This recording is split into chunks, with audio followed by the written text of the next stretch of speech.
Welcome everyone to episode 2 of RBR Australian Motorsport Talk. My name is Rick Burt and hopefully you enjoyed our first episode, and I'd like to introduce again my great friend Nathan Whittle. Nathan, come on down! Oh, good grief. It looks like the stardom's got to him. He's got a CV boot on his head. Well, I wouldn't have expected that, Nathan. It was the least that I could do at short notice. Thank you, Rick, and welcome back aboard. It was an awesome time doing the first one, and stoked to be back here again. Yep, good boy. So what we're going to have a quick talk about today is the club day at Symmons Plains on Sunday, which is round 1 of the Monson Transport Black Tack Series. And round 1 was brought to you by BJR Engineering in Ulverston. So Nathan, a really good event. It was really warm. It was about 35 degrees, 20 degrees in the commentary box, which was quite nice with a few refreshments. I even had my lunch delivered by the Motorsports Australia steward and Grace, the Jayer as well, that brought my lunch and refreshments up. So I was well looked after. You were incredibly well looked after, Rick. I'm sorry I wasn't there to look after you myself.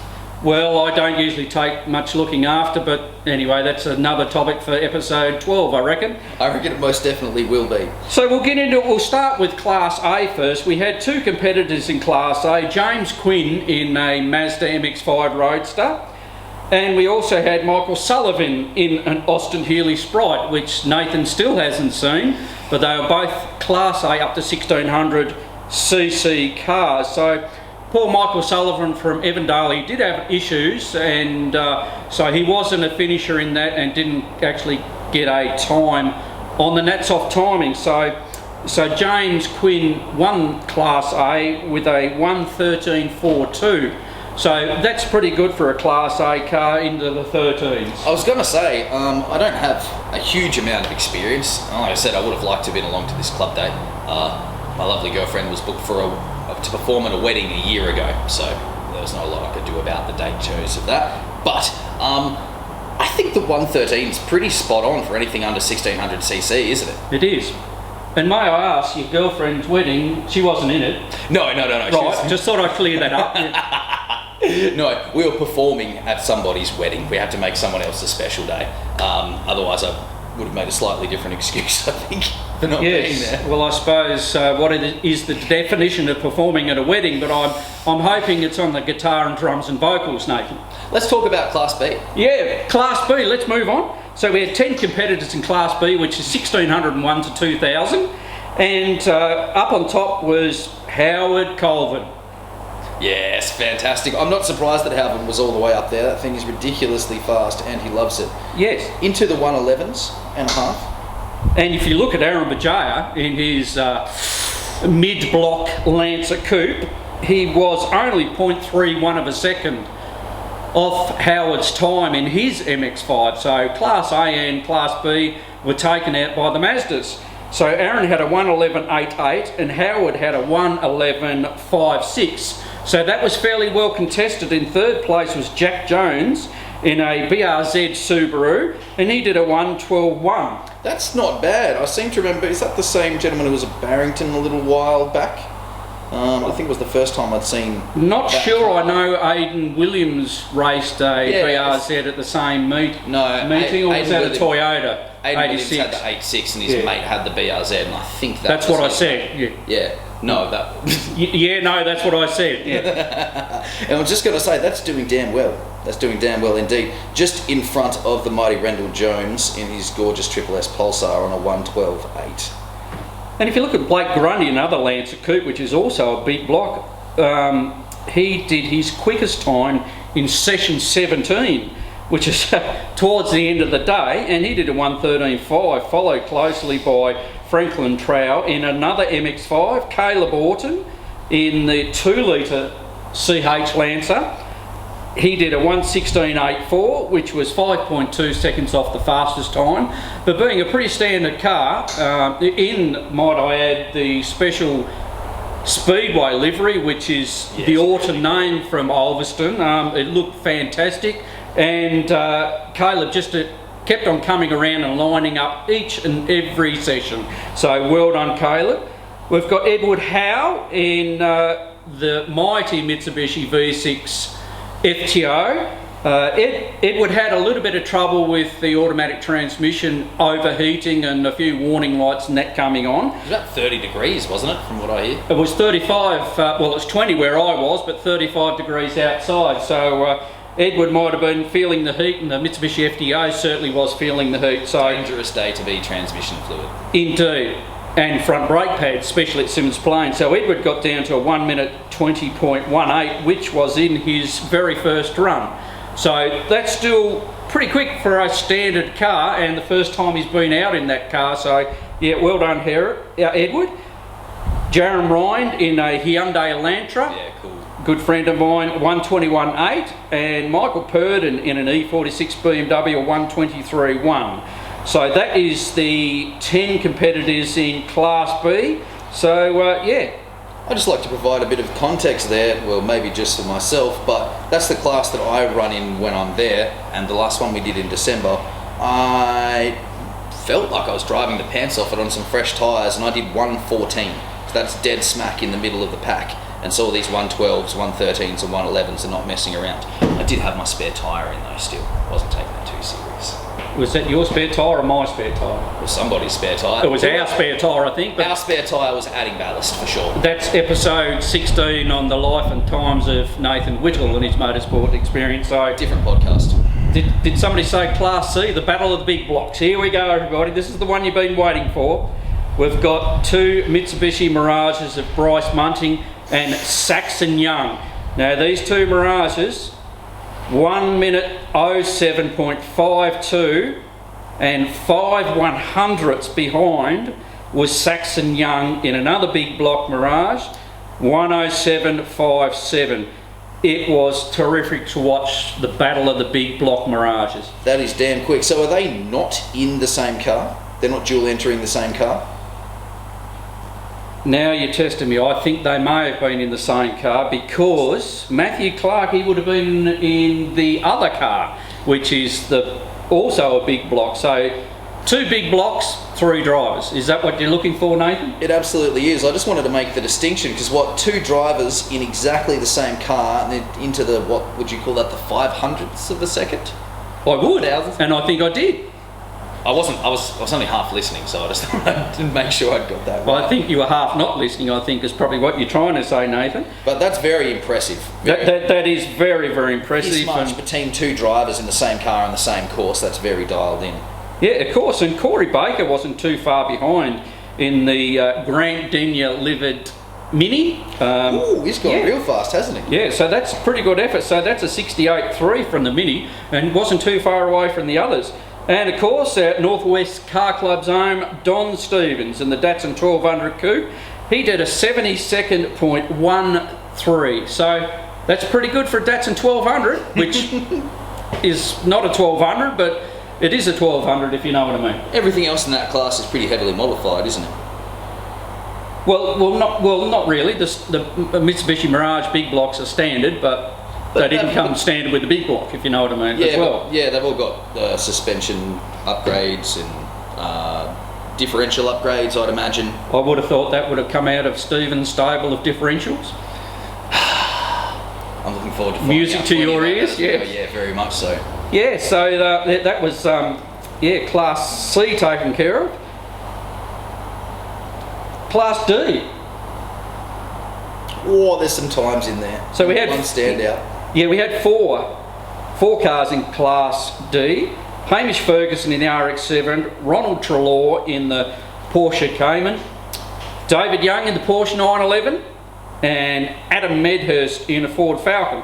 First time I've seen the Ford Falcon of Adam Medhurst, and that's a blue BF XR6 non-turbo, and he had a wow of a time. He got down to a 113 neat from a standard Falcon, basically, with probably a set of brake pads and some vented rotors. Oh, he would have been driving the wheels off. That would have been awesome to see, I imagine. If I were him, I would have had the air conditioner on all day, because you're trying to keep nice and cool in there. So that was pretty good there. So we had Hamish Ferguson in the flame belching RX-7, and he did a 63.4 from the rotary there. And Hamish Ferguson's one of the competitors that you'll see everywhere at all the hill climbs, circuit sprints, club days, and of course the Baskerville Historics. A full 5 seconds ahead of the pack. That's not a bad effort, but That's not a bad effort. got a good bit of horsepower in the Mazda RX-7. So Ronald Trelaw in the Porsche Cayman did a 108.5, and David Young a 108.7. So Youngie was only 0.2 of a second off second position on that podium. What's the differences between those two models of Porsche? Really? One is a Cayman and one's a 911. Yeah, I can see that. It's written down there. I was wondering if you could give me anything more than that. A 911's probably it's an earlier model, but probably more horsepower, but because the Cayman's a little bit later model, it would be far more refined than the 911, so it still would be pretty quick vehicle. True. So quite different beasts, even though they come from the same stable, and they're within a couple of hundreds of each other, which is impressive. Yeah, indeed, and they're both really good steerers. Youngie's been around for a long time, as we mentioned in episode 1. So we've got Class D now. No, that'd be Class E, would it not? We've got 7 competitors in Class E. We've got Dave McCullough in the RX-8, and didn't he have fun? He was getting down to his 59s, and he was doing 59, 59, 59, and then he popped out a 58.87. So Found it. Dave was on the edge and having a great time. Lloyd Powell in the 180 SX did a 61.1. Andrew Hayhurst in the V8 Commodore 63.7, and Andrew did his fastest time in session 8, but Andrew took the opportunity to have many runs in the Commodore. Good. Robert Jackson in the well, it says AU Falcon here, but it was actually a Holden Commodore Maloo Ute, and the reason it says AU Falcon in the result sheet is Wayne Monson had issues with his turbocharged Falcon, so therefore he hopped in Jacko's Ute for a run, and it didn't quite get put in as the right car. Okay. So Jacko and Mono shared the same car, which was the Maloo Ute, and Jacko did a 68.5 and Mono did a 1 minute 10.7. So not too far off the pace there was Mono. I think he had no trouble reaching the pedals with those pigeon legs. Michael Bates had his Tirana out. He did a 68.8 in the V8 Tirana, so he did a really good job there. And Pete Van Eck, he debuted his V8 EH Holden, which was a Ron Harrop replica sports sedan from the 70s. So that has a 350 Chev, manual gearbox and a Volvo rear end, and it was done up in superb livery, which made it look, even though it's a fresh livery, it made it look as if it's been in the barn for 40 years. So we will show some photos of that, and that looked absolutely special. Nice. So yeah, well done to Pete. But Pete did have a few teething issues being a brand new car, but he will be able to sort those out fairly quickly.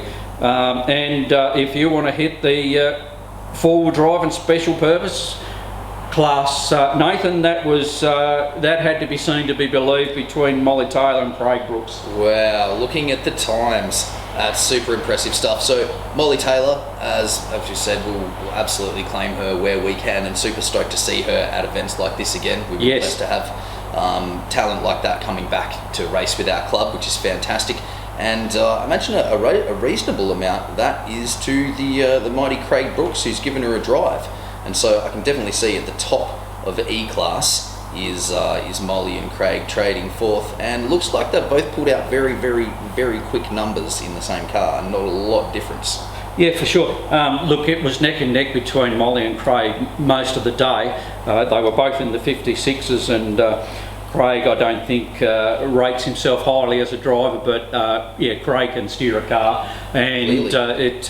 It didn't take him long to settle into the seat, and Molly had one more push in one of the later sessions, so she did that 55.57 in session 12, which was the fastest time of the day, so she did very well there. And if you'd just like to run through the 3rd, 4th and 5th in that four-wheel drive and special purpose class, Nathan? So those two were clearly, that car and the drivers of it were clearly a step about 10 seconds by the looks of things. In front of Anthony Genge in the Volkswagen Golf R, which is obviously a very quick car as well. Thomas Stones in the Subaru WRX, and Michael Watt in a Subaru WRX. Anthony's done a 105, so again that's just 10 seconds off Molly. and Thomas is just a couple of hundredths behind that. Yeah, about four tenths. So that was a really good effort from Thomas in that WRX, because Anthony's a good driver and he drives the Golf R really, really well, and he's a long-time competitor. And so Michael Watt still, again, a couple of seconds behind those guys at a 108.5, but still a 108.5 is still what I would call fairly ridiculous around there. That must be a fair bit of car and steered well, I imagine. Well, if we look at the lap times from the day, because it was so hot and 33 to 35 during the day, there was obviously a lot of UV on the circuit, on the track surface, and it did clean up quite well considering there was a motor car on the day before on the infield, and also the drifting meeting wasn't too far away previously to this circuit sprint day. So once it greened up quite well, even though a lot of the oils would have come out of the bitumen on the surface, those lap times are pretty good. So once again, Molly Taylor in the Subaru WRX STI with the fastest time of the day with a 55.57, and Craig Brooks second with a 56.54. So that is a really, really fast times. Congratulations to the Northwest Car Club. They had heaps of officials there, both in the starters box at 0.4 down at the hairpin, 0.6 at turn 6, dummy grid. We had Grace Bajaya, and we also had Lisa Mott in the kiosk. They've done a very good job. Big thank you to Stephen Mott and Robbo and Roger Carter and all those in the tower. Big thank you to Karen and also to Yvonne Payne for all the hard work with the paperwork and the entries, police permits, all those sort of things. And a big thank you to the rest of the officials in pit lane. There was Steph, there was Beaker, Leroy, and there was a heap of people there. So fantastic effort, Northwest Car Club, to run such a successful day, and a really hot day too, Nathan. And a big thank you once again to Wayne Monson for sponsoring the Monson Transport Black Tack Series for 2025. Big thank you to Aaron Bajay from BJR Engineering in Trevor Street, Ulverston, for his contribution in organising the event and also being the naming right sponsor for round one. And our next event will be the Truwater Hill Climb, the Anvers Truwater Hill Climb. Thank you, Eagle Van Gerwen from Anvers Chocolates. So therefore, we're going to wrap it up here. Thank you once again to Nathan Whittle. Thank you once again to me and our sponsors. Hopefully you've enjoyed the RBR Australia Motorsport Talk episode 2, and we will see you very shortly on the next one. Please give a like, click on the like, subscribe if you want to, look on the links for on the Northwest Car Club Facebook page, etc. And please, if you've got any suggestions or any photos or any stories you want us to look at, please drop us a line in the comments. So thank you, Nathan. Thank you, Rick. We will catch you next time. Bye for now.